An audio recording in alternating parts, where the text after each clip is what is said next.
إن الحمد لله والصلاة والسلام على رسول الله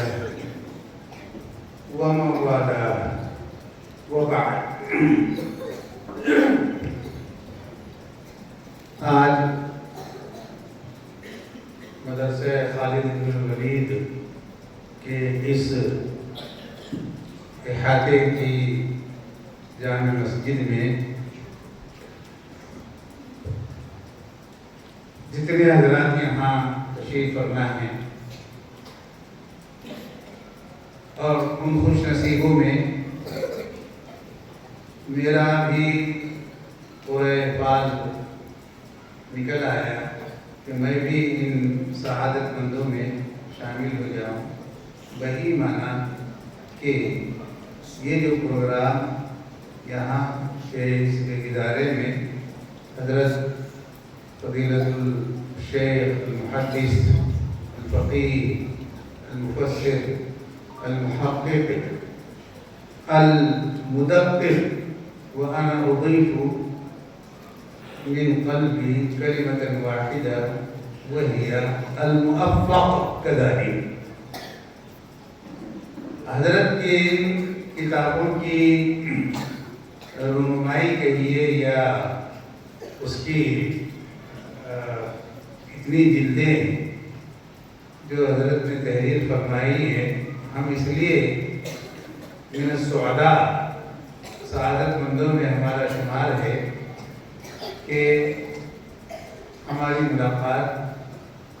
ایک ایسی شخصیت اور محدث کبیر سے ہو رہی ہے اور مسافر کی سعادت اور ہم کلامی کا شرف ہم سب کو جو نصیب ہوا ہے وہ حضرت کی اس بستی میں محض مدرسہ خالد بن الولید کی وساطت سے ہم سب حضرت سے شرف لقاء حاصل کر رہے ہیں اور حرم کی فضاؤں میں جو سانسیں لیتا ہو اور مدینہ منورہ کی گلیوں سے جس کا گزر ہوا ہو اور پھر مدینہ والے کی ان احادیث کی کتب میں سے سیاہ ستہ کی ایک اہم کتاب ابن ماجہ پر تقریباً اس کی شروحات کا سلسلہ جو حضرت نے فرمایا تھا وہ الدیباجہ علی سنن ابن ماجہ 35 مجلد، یعنی یہ میٹر ان کے پاس 35 جلدوں میں الحمدللہ کے موجود ہے. لیکن حضرت نے جو کسی چیز کو بہت زیادہ تفصیل کے ساتھ بیان کرنے پر قادر قدرت رکھتا ہو، وہ شخص اس بات پر بھی قدرت رکھتا ہے کہ اس کو کیسے موجز بنایا جائے، کیسے اس کو مختصر کیا جائے اور اس کے مہمات کو اور اس کے جو منصوصات ہیں ان کو کس طرح سے سمیٹا جائے، اکٹھا کیا جائے. چنانچہ حضرت نے سر دست تہذیب الدیباچہ کے نام سے فی 20 مجلد یعنی 20 جلدوں پہ یہ سامنے آپ دیکھ رہے ہیں اور جو بیروت سے چھپی ہے. یہاں کے لوگوں کو شاید علم نہیں ہوگا اس بات کا کہ خاص طور سے عرب دنیا میں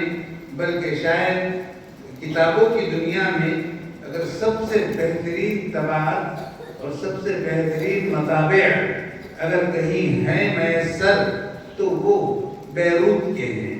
اور وہاں پر جو یعنی مکتبات ہیں یا جو مطابع ہیں وہاں سے جو کتب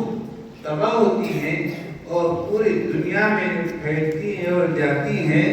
تو اس کی بات ہی کچھ نرالی ہوتی ہے.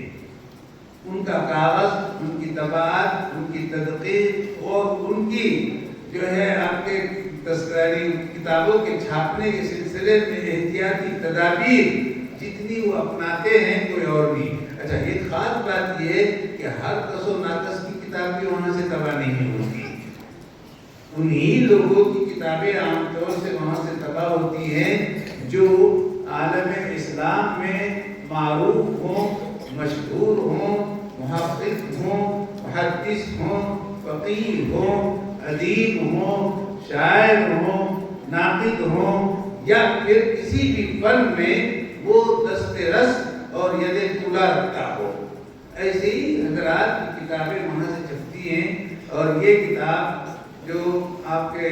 سامنے نظر آ رہی ہے یہ اسی مطبعے سے طبع ہوئی ہے، اور حضرت کا جو کاز ہے اور جو کام ہے اور جو محنت ہے اور جس طرح کی لگن ہے اور جیسے جستجو آپ کی حدیث کے تئیں رہی ہے اور ہے، اور ہم اس لیے بھی اللہ کے حضور یہ دعا کرتے ہیں کہ ایسے لوگ اس روئے زمین پر بہت کم ابھرتے ہیں، بلکہ بہت نادر لوگ ہوتے ہیں جو ایسی تحقیقی چیزیں سامنے لے کر آ سکتے ہیں۔ زمانے قدیم میں اگرچہ کہ جو ہے ابن قدامہ جنہوں نے فقہ میں المغنی بہت ترتیب دی ہے، اور بہت ساری کتابیں ہیں، اعلام ہیں زرکشی کی، اور کئی کتابیں لسان العرب ہے وہ ابن منظور کی ادب کی کتابیں ہیں، لیکن حدیث کے باب میں جو کاوشیں فنوز آ رہی ہیں اور نئی نئی نواحی اور کوشوں کا جو